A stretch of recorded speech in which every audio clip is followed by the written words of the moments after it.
मैं तो नहीं कर सकता, क्योंकि मुझे मालूम है कि यही एक जन्म मुझे मिला है, जो करना है वो इसी जन्म में करना है। तो जब उनको ये सिद्धांत या ये फिलॉसफी बताई गई होगी या पढ़ाई गई होगी कि भाई जीवन एक ही बार मिलेगा, बार बार नहीं मिलेगा, तो जो लोग इस सिद्धांत को लेकर आगे बढ़ेंगे वो अहिंसक हो नहीं सकते। हिंसा उनके खून में आने ही वाली है, क्योंकि जीवन की संतुष्टि नहीं है। आपको ये एक दूसरे उदाहरण से मैं समझाता हूं। आपको मन में शांति और संतोष कब होता है? जब आपको मालूम है कि मेरे भविष्य में जो घटनाएं घटित होने वाली हैं वो सिर्फ एक ही बार नहीं होने वाली हैं, बार बार होने वाली हैं। आप बहुत संतोष में रहेंगे। और आपको जब ये मालूम है कि भविष्य में पता नहीं कोई जीवन मिलेगा भी नहीं मिलेगा, तो आपके मन में बहुत असंतोष होगा, बहुत जल्दबाजी होगी, हर एक काम को आप जल्दी जल्दी करने की कोशिश करेंगे। हर समय आपको एक ही बात लगती रहेगी कि जल्दी से पूरा करूं और मर जाऊं। तो जल्दी भी होगी। अहिंसक हो नहीं सकते आप, हिंसा के रास्ते पे जाएंगे ही जाएंगे। और अपरिग्रह काय के लिए? फिर जब मालूम है कि जीवन एक ही बार मिलना है तो जो भोग करना है कर लो भाई, दोबारा तो जीवन मिलेगा नहीं। तो भोग के रास्ते पे भी जाएंगे, हिंसा के रास्ते पर भी जाएंगे, परिग्रह के रास्ते पर भी जाएंगे। तो आप सोचो कि उसमें से जो संस्कृति का निर्माण होगा वो हमसे बिल्कुल विपरीत संस्कृति होगी, और हमारी जो संस्कृति का निर्माण होगा वो बिल्कुल अलग संस्कृति होगी। तो हमारी एक संस्कृति जो अहिंसा प्रधान और यूरोप और अमेरिका वालों की एक संस्कृति जो हिंसा प्रधान, अब कभी दुर्भाग्य ऐसा हो जाए कि ये हिंसा प्रधान संस्कृति का अहिंसा प्रधान संस्कृति के साथ कोई टकराव हो जाए, तो उसमें से क्या पैदा होगा? जो पैदा होगा वो आज हमारी आंखों के सामने है। क्या पैदा होगा? दो ही बातें हो सकती हैं। जब अहिंसा प्रधान संस्कृति और हिंसा प्रधान संस्कृति की टकराहट होगी तो प्रश्न यहां पर आएगा कि हिंसा प्रधान संस्कृति के तत्व अहिंसा प्रधान संस्कृति में प्रवेश कर जाएंगे, और साथ ही साथ अहिंसा प्रधान संस्कृति के कुछ तत्व उसमें भी प्रवेश कर जाएंगे, हिंसा प्रधान संस्कृति। अब यही हो गया है हमारे साथ। हमारे देश का कुछ दुर्भाग्य कहिए या जो भी कहिए, हमारा टकराव ऐसे लोगों के साथ कम से कम 400-500 साल होता रहा जो हिंसा प्रधान संस्कृति के वारिस थे या बाशिंदे थे, या अगर कहें तो 1200 साल 1300 साल होता है। इतिहास अगर उठाकर देखें तो 7वीं शताब्दी से यह दिखाई देता है। 7वीं शताब्दी में पहला विदेशी हमला होता है मोहम्मद बिन कासिम का, जो हिंसा प्रधान संस्कृति से आया।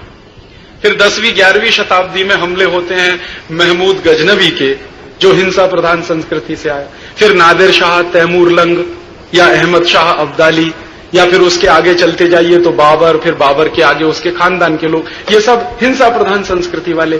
फिर उसके बाद जो हमले हुए हैं वो भी हिंसा प्रधान संस्कृति वाले। उसके बाद के हमले हैं डच लोगों के, फ्रांसीसियों के, पुर्तगालियों के। पुर्तगालियों के सबसे पहले हो गए, डच के उसके बाद, फ्रांसीसियों के उसके बाद, और सबसे आखिरी विदेशी हमला अंग्रेजों का।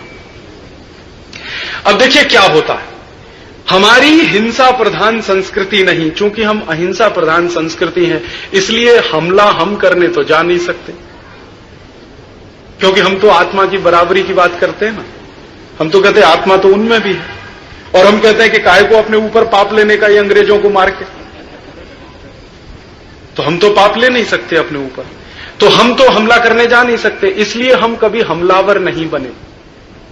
भारत के कभी भी किसी राजा ने किसी भी दूसरे देश पे हमला नहीं किया आज तक के इतिहास में।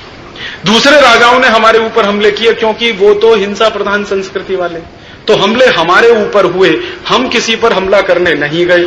अगर हम जाते तो हमारी संस्कृति के जीवन मूल्य वहां पर ज्यादा आ जाते, चूंकि वो आए हमला करने के लिए, उसलिए उनके जीवन मूल्य हमारे ऊपर ज्यादा छा गए। अब हिंसा प्रधान संस्कृति के जीवन मूल्य किस तरह के होंगे, आप उनसे क्या कल्पना कर सकते हैं? जो हिंसा को केंद्र में बनाकर समाज की व्यवस्था करेंगे वो तो पशुओं का भी मांस खाएंगे, आदमी का भी खा जाएंगे, उनको मौका मिलेगा तो वो कुछ भी खा जाएंगे, वो तो करेंगे ना। उनको तो लगता नहीं है ना कि ये चींटी में भी आत्मा है, मक्खी में भी आत्मा है, मच्छर में भी आत्मा है। मैं आपको एक और बात बता दूं, जब मैंने बाइबल पढ़ी, ओल्ड टेस्टामेंट, तो उसमें बहुत साफ लिखा हुआ है कि आत्मा उसी में हो सकती है जिसका बैप्टिज्म हो सकता है। एक शब्द इस्तेमाल किया जाता है क्रिश्चियनिटी में, उसको बैप्टिज्म कहते हैं। बैप्टिज्म का माने कोई पुरोहित ईसाइयत वाला कुछ जलवल छिड़क के कुछ मंत्र वंत्र पढ़ के कुछ कहता है तो वो कहते हैं ये बैप्टिज्म। तो जिसका बैप्टिज्म हो सकता है आत्मा उसी में होती है। ये ओल्ड टेस्टामेंट में लिखा हुआ बाइबल में, न्यू टेस्टामेंट में भी। हमारे यहां क्या है, आत्मा सब में होती है। अब आप देखो हमारा और उनका फर्क। वो कहते हैं कि आत्मा उन्हीं में हो सकती है जिनका बैप्टिज्म हो सकता है, और बैप्टिज्म किसका हो सकता है, जो ईसाई है उसके अलावा तो वो किसी का करते नहीं, और अगर करेंगे भी तो पहले उसको ईसाई बनाएंगे तब उसका बैप्टिज्म करेंगे। तो उन्होंने अपने जीवन दर्शन में यह मान लिया कि जिनका बैप्टिज्म हो सकता है आत्मा उन्हीं में हो सकती है, ऊंचे वही लोग हो सकते हैं। इसका अर्थ यह हुआ कि जिनका बैप्टिज्म नहीं हो सकता उनमें आत्मा नहीं हो सकती, और जिसमें आत्मा नहीं हो सकती वो नीचे हैं, और नीचे हैं तो उनके साथ कुछ भी व्यवहार किया जा सकता है। तो जीव जंतु जितने भी हैं प्रकृति में उन सबको उन्होंने नीचा मान लिया, क्योंकि उसमें आत्मा नहीं है, क्योंकि उनका बैप्टिज्म नहीं हुआ है। तो उनको मार के भी खाया जा सकता है, उनको गुलाम भी बनाया जा सकता है, उनके ऊपर अत्याचार भी किए जा सकते हैं, उसमें उनको कोई तकलीफ नहीं, कोई आपत्ति नहीं। तो जब उन्होंने ये मान लिया तो उसी में से दर्शन निकला कि भाई अगर ये जीव जंतु हैं और हमें लगता है कि मार के खा लेना चाहिए तो खा लो। तो गाय को काट के खाना शुरू कर दिया, बैल को भी काट के खाना शुरू कर दिया, कुत्ते को भी काट के खाना शुरू कर दिया, चूहे को भी काट के खाना शुरू कर दिया, या सांप को भी खा लेते हैं, छिपकली को भी खा लेते हैं। मैंने यूरोप में कई ऐसे लोग देखे हैं जो चींटी की चटनी बना के खा लेते हैं बड़े आराम से। हाँ, आप इस पे हंसिए मत, मैं आपको सच्ची बात बताऊं। चूहे का मांस और ये तो सांप का मांस तो बड़ी बात है, चींटी की चटनी बना के खा सकते हैं और बच्चे अच्छे तरीके से खा सकते हैं। समुद्र में कई तरह के जीव जंतु मिलते हैं ना, केकड़े वेकड़े, उनकी टांगों का सलाद बना के खाते हैं यूरोप में, खाते हैं वो तो। और उनके डाइनिंग टेबल पे और लंच में और डिनर में इस तरह की चीजें होती ही होती हैं। तो वो ये सब कर सकते हैं क्योंकि वो मानते ही हैं ऐसा, और हम तो इसके बारे में सोच ही नहीं सकते हैं क्योंकि हमारी मान्यता अलग है। तो निश्चित रूप से हम जिस व्यवस्था में हैं वो व्यवस्था में से निकले हुए जीवन मूल्य हमको शाकाहारी ही बनाने वाले हैं, और वो जिस व्यवस्था में रहते हैं उसमें से निकले हुए जीवन मूल्य उनको मांसाहारी ही बनाने वाले हैं। अब जब उनके जीवन मूल्यों ने उनको मांसाहारी बनाया तो मांस खाना उनके लिए उतना ही जरूरी है जितना हमारे लिए पानी पीना, और वो खाते। और जब मांस खाना उन्होंने शुरू किया इस तरीके से जैसे जीवन के लिए बहुत जरूरी काम है, तो अपने ही देश के जानवरों का ही मांस नहीं, जब अपने देश के जानवर खत्म हो गए तो पड़ोसी देश के जानवर, और पड़ोसी देश के खत्म हो गए तो उसके पड़ोसी देश के जानवर। और यूरोप में ये मांस खाने की परंपरा बहुत हजार साल पुरानी है। तो पहले यूरोप के लोगों ने अपने जानवर काट के खाए, जब वो जानवर खत्म हो गए तो आस पड़ोस के देशों के मारकर खाए, काट कर खाए, और वो भी खत्म हो गए। तो जिन जिन देशों को गुलाम बनाया था यूरोपियन लोगों ने, उन सभी देशों के जानवरों को मारकर काट कर खाने का एक अभियान और सिलसिला उन्होंने शुरू किया। और उसी में से हमारे देश में फिर ये मांस का बहुत बड़े पैमाने पर मैकेनाइज्ड तरीके से उत्पादन का काम भी उन्होंने शुरू किया, क्योंकि उनको मांस चाहिए। हिंदुस्तान के बारे में पिछले 10 वर्षों में मैंने कुछ 50,000 डॉक्यूमेंट्स इकट्ठे किए हैं। इंग्लैंड की लाइब्रेरी है एक बहुत बड़ी जिसका नाम है house of Commons library, England की लोकसभा, वहां की बहुत बड़ी वो है पुस्तकालय, वहां से कुछ दस्तावेज लिए। और वो दस्तावेज इसलिए लिए हैं कि समझ सकूं अपने देश की परेशानियों के बारे में। तो उन दस्तावेजों को देखने के बाद मुझे सबसे पहली जानकारी जो मिली कि हिंदुस्तान में सबसे पहला मैकेनाइज्ड स्लॉटर हाउस या कत्ल खाना 1760 में खुला एक अंग्रेज अधिकारी के द्वारा कलकत्ता में। उस अधिकारी का नाम था रॉबर्ट क्लाइव। फिर आप पूछोगे क्या राजी भाई उसके पहले कत्ल खाने नहीं थे इस देश में?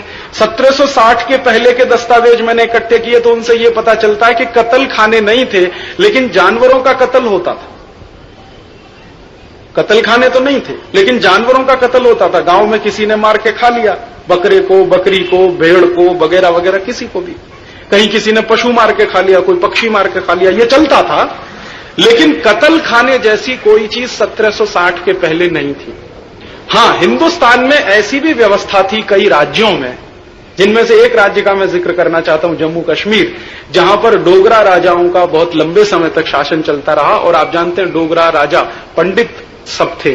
उनके राज्य में तो कानून था कि अगर किसी ने जानवर मार के खा लिया तो उसकी सजा फांसी। डोगरा राजाओं के जमाने में जम्मू कश्मीर में यह कानून था। और ऐसे कानून हिंदुस्तान में बहुत सारे राजा महाराजाओं ने बना रखे थे। 1400 के आसपास, 1300 के आसपास के बहुत सारे राजा महाराजाओं के इस तरह के कानून थे। तो कहीं छिटपुट इस तरह के कत्ल हुआ करते थे, लेकिन कत्ल खाने जैसी कोई चीज 1760 के पहले इस देश में नहीं थी। 1760 में सबसे पहला कत्ल कारखाना इस देश में अंग्रेजों ने खोला, रॉबर्ट क्लाइव ने। और उस कत्ल खाने को खोलने के लिए उसने इंग्लैंड की संसद के साथ जो पत्राचार किया, चिट्ठियां भेजा और फिर चिट्ठियों का जवाब उसको मिला, उसमें से एक दो बातें मैं आपको सुनाता हूं। जैसे एक बार उसको पत्र आया कि ये कत्ल खाना जो खोला है इसके पीछे उद्देश्य क्या। तो रॉबर्ट क्लाइव चिट्ठी लिखता है ब्रिटिश पार्लियामेंट को कि दो उद्देश्य हैं। पहला उद्देश्य यह है कि अंग्रेजों की फौज को जो गाय का मांस खाने की आदत है बहुत पुराने समय से, उस आदत की पूर्ति इससे होती रहेगी। क्योंकि हमने ये जो कत्ल खाना खोला इसमें गाय का कत्ल होगा, तो गाय के कत्ल से जो मांस पैदा होगा, हिंदुस्तान में तो कोई खाता वाता नहीं है ज्यादा, तो हम तो सब इसको ले जाने वाले इंग्लैंड, एक्सपोर्ट करेंगे यहां से और वहां खाएंगे। और हमारी आर्मी अगर गाय का मांस खाएगी तो उसमें कुछ ताकत आएगी और वो ताकत से हिंदुस्तानियों को गुलाम बनाने में मदद मिलेगी। ये उससे चिट्ठी है जो उसने लिखी है ब्रिटिश पार्लियामेंट को। फिर एक बात वो और लिख रहा है, वो थोड़ी गहरी बात है। वो गहरी बात क्या लिख रहा है? वो ये लिख रहा है कि हिंदुस्तान के लोग गाय को बहुत पूज्य मानते हैं, गाय इनके लिए मां जैसी है और भारतीय संस्कृति में बहुत ऊंचा स्थान है उसका। तो वो कह रहा है रॉबर्ट क्लाइव अपनी चिट्ठी में कि जिस प्रजा को, जिस समाज को गुलाम बनाया जाता है उसकी जो मान्यताएं हैं बहुत ऊंची, उन मान्यताओं को ध्वस्त करना पड़ता है, उनको नीचे लाया जाता है। तो गाय के बारे में जो बहुत ऊंची मान्यता है भारत के लोगों के मन में, वो ऊंची मान्यता को नीचे लाने का काम भी तभी होगा जब गाय का कत्ल हम कराएंगे, संख्या लगातार कम होती जाएगी और गांव में रहने वाले लोग जब अपने आप को बेबस महसूस करेंगे और गाय की रक्षा नहीं कर पाएंगे तो मन टूटता जाएगा, टूटता जाएगा, टूटता जाएगा और एक दिन इतना टूट जाएगा कि हो सकता है कि वो गाय के बारे में सोचना बंद कर दे। और वही हमारे लिए टर्निंग पॉइंट आएगा। ये उसकी चिट्ठी का वाक्य है जो मैं पढ़ के सुना। तो अंग्रेजों ने गाय का जो कत्ल कराया और गाय के कत्ल के साथ साथ फिर दूसरे जानवरों का भी कत्ल, भेड़ का, भैंस का, बकरी का, क्योंकि उनको तो मांस चाहिए। गाय का मांस सबसे ज्यादा प्रिय है, दूसरे मांस भी चाहिए। तो फिर कलकत्ता का कत्ल खाना हुआ, फिर उसके बाद दूसरा हुआ, फिर तीसरा हुआ, फिर चौथा हुआ। होते होते हिंदुस्तान में अंग्रेजों ने 350 कत्ल खाने बना दिए 1760 से लेकर 1947 के बीच में। जब तक अंग्रेजी राज इस देश में चलता रहा 1760-1947 के बीच का, तब तक 350 कत्ल कारखाने पूरे देश में बन गए। और उसमें अंग्रेजों ने कितने पशुओं का कत्ल किया होगा, कितने गोवंश का कत्ल किया होगा, उसके बारे में जब मैं ढूंढता था और वो सारे आंकड़े मुझे मिल गए हैं और उसकी मैं पुस्तक बना रहा हूं। थोड़े दिनों में वो पुस्तक छप जाएगी और वो आपके हाथ में भी आएगी। तो आंकड़े क्या मिले हैं? आंकड़े ये मिले हैं कि 1760 से 1947 के बीच में अंग्रेजों ने हिंदुस्तान में 48 करोड़ गोवंश का कत्ल कराया। 1760 से 1947। अब 1760 से 1947 लगभग मान लीजिए 200 साल का समय। तो 200 साल के समय में 48 करोड़ गोवंश का कत्ल, तो एक वर्ष में कितना हुआ आप जरा सोच सकते हैं। इतने बड़े पैमाने पर इस देश में गोवंश का कत्ल हुआ और उसके पीछे दृष्टि क्या है? एक तो उनको मांस मिलेगा, दूसरा हिंदुओं की जो मान्यता है गाय के बारे में उसको नीचे लाने की कोशिश वो करते रहे। और ये कैसे हुआ है, इसके पीछे भी एक साजिश। अंग्रेजों का एक बड़ा अधिकारी हुआ करता था ब्रिटिश पार्लियामेंट में, उसका नाम था विलियम विल्बरफोर्स। एक बार वो संसद में भाषण कर रहा था तो उसने कहा कि भारत को 1000 साल तक गुलाम बना के रखना, उसके लिए हमें कोई योजना बनानी चाहिए। तो एक बार किसी ने उसको पूछा, संसद में भाषण करते हुए टोका कि ऐसी कौन सी योजना हो सकती है जो भारत को 1000 साल के लिए गुलाम बनाने में काम आए। तो उसने कहा कि देखो, किसी भी देश को अगर लंबे समय के लिए गुलाम बनाना हो तो 3 ही काम करने चाहिए। इस बात को आप सब ध्यान से सुने। उसने कहा 3 ही काम करने चाहिए। पहला काम, उस देश की आर्थिक शक्तियों को तोड़ देना चाहिए, जो इकोनॉमिक स्ट्रेंथ है उस देश की उसको तोड़ देना चाहिए। फिर उसको पूछा गया दूसरा काम, तो कहता राजनीतिक शक्तियों को तोड़ देना चाहिए, पॉलिटिकल स्ट्रेंथ है उसको तोड़ देना चाहिए। और फिर उसको पूछा गया कि तीसरा काम, तो कहता तीसरा काम एक ही होता है, वो उसकी सांस्कृतिक जो विरासत है उस देश की उसको जड़ मूल से नाश कर देना चाहिए। अगर किसी देश की संस्कृति का जड़ मूल से नाश कर दिया जाए, उस देश की राजनीतिक शक्तियों को तोड़ दिया जाए और उस देश की आर्थिक शक्तियों का जड़ मूल से खलासा कर दिया जाए, खत्म कर दिया जाए, तो वो राष्ट्र हमेशा के लिए दूसरे का गुलाम हो जाता है। अब आर्थिक शक्तियों को तोड़ने के लिए क्या करना चाहिए? तो अंग्रेजों ने तमाम तरह के टैक्स लगा के, हिंदुस्तान के कारखाने बंद करा के, अपना माल सस्ती कीमत पर हिंदुस्तान में एक्सपोर्ट करा के वो सारा धंधा किया और हिंदुस्तान की इंडस्ट्रीज को खत्म कर दिया। वो विषय पर बहुत लंबा व्याख्यान हो सकता है, इसलिए मैं छोड़ रहा हूं उसको। राजनीतिक शक्तियों को कैसे तोड़ा उन्होंने? राजनीतिक शक्तियों को तोड़ा कि हिंदुस्तान के एक एक राजा से पहले समझौता करो, एग्रीमेंट करो, और जो राजा एक बार समझौता कहे वही अंग्रेजों का गुलाम हो जाए। तो राजनीतिक शक्तियों को तोड़ दिया। संस्कृति को तोड़ने की जब बात शुरू हुई तो फिर ब्रिटिश पार्लियामेंट में बहस हुई कि भारत की संस्कृति को नाश करना है तो इसके लिए क्या करना चाहिए। तो फिर उसके लिए एक बार विल्बरफोर्स ने कहा कि इसके लिए 3 काम करने चाहिए संस्कृति का नाश करना। तो वो 3 काम कौन कौन से होते हैं? तो वो कहता है किसी भी देश की संस्कृति 3 स्तंभ पर टिकी होती है। 3 खंबे हैं संस्कृति को टिकाने वाले।